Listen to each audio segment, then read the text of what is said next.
Thank you. Wow, what an audience.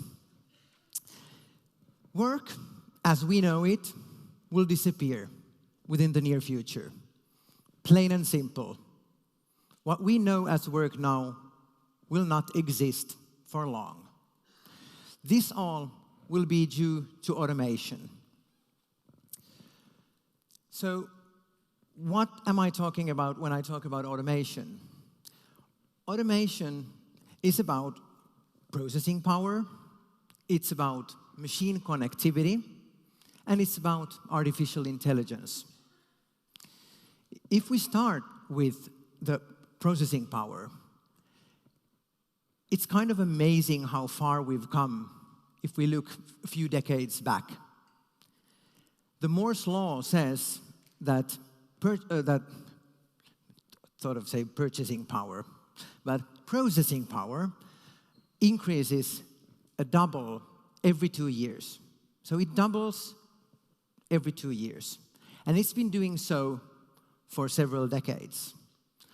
One good example of this is just imagining the fact that the processing power it took to take man to the moon is more or less the same that each and every one of you carry in your pockets right now. So the processing power in each of your smartphones is the same that took man to the moon. That's how far we've gotten with this. Automation requires also connectivity. Machines need to connect with each other. And here's also an interesting fact. In 2008, so that's 70 years ago, the number of connected machines exceeded the number of the global population. So there are more connected machines than human beings on planet Earth right now. And this is increasing really fast. By 2020, there's going to be 50 billion connected machines. Artificial intelligence, on the other hand, that's machines mimicking being humans. Well, we are actually quite far with that as well. Last year, one supercomputer conducted a Turing test where a computer tries to fake human beings. There's a panel of human beings trying to evaluate whether they are talking to a machine or to a human being. This machine pretended to be an 11-year-old Ukrainian boy, and the expert panel was unable to conclude if it was a machine or a human being. So the machine has won there as well. It's predicted that by 2035, 40, depending on who's saying the predictions, machine intelligence will exceed human intelligence.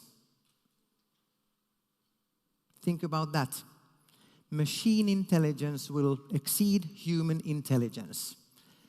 This is also called technological singularity. Singularity changes, well, about everything.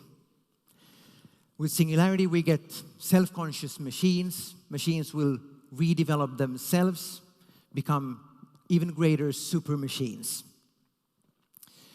There's also talk about singularity leading to immortality of human beings, because we're going to be able to fix everything.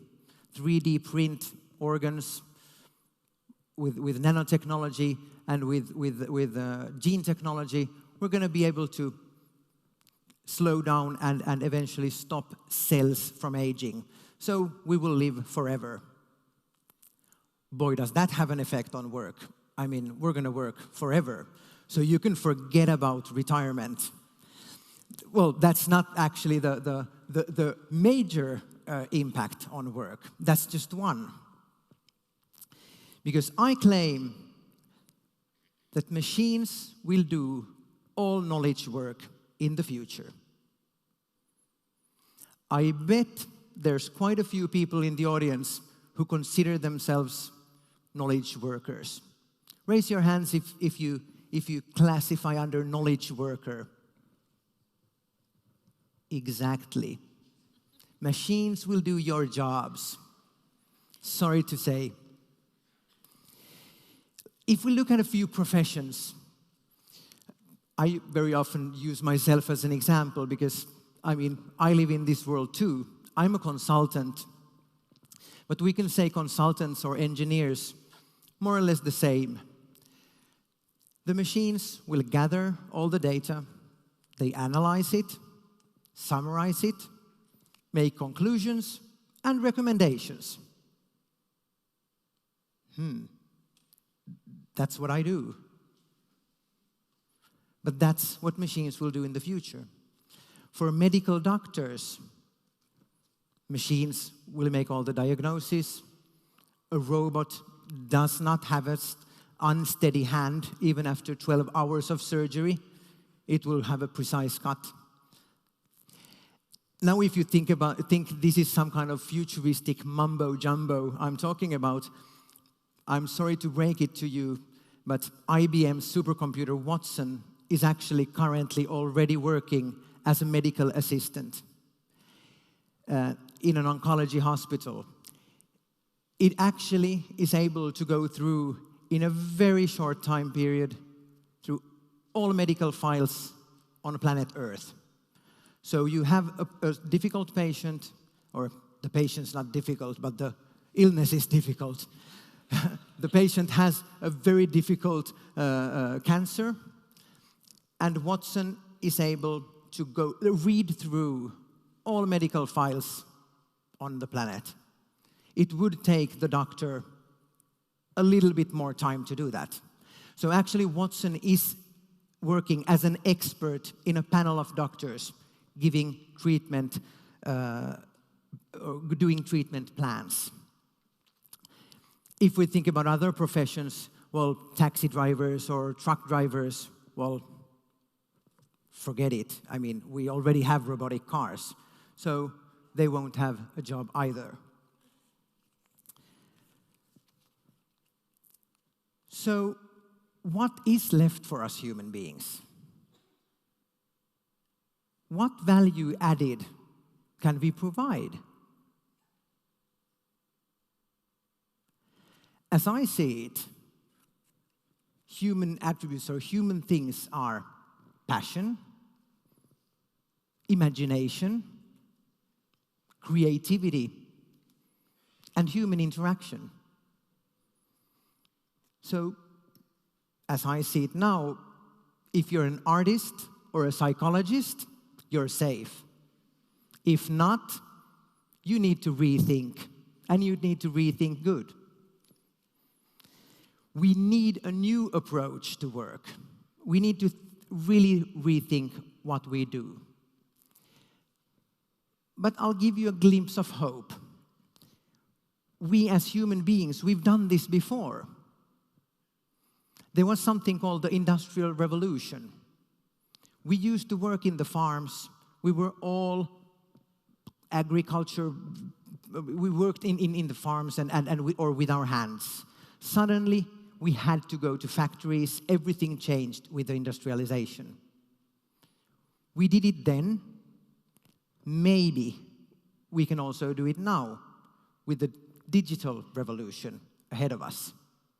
But it is up to us. In foresight, there's an assumption or a principle that we can really affect the future.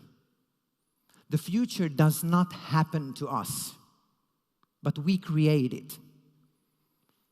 We can choose and we can make the future we want. So it's not enough to only rethink work, but also react and really act upon the things and make the future we want. So I actually want to conclude with a quote saying that the future is not set. There is no fate, but what we make for ourselves. Thank you.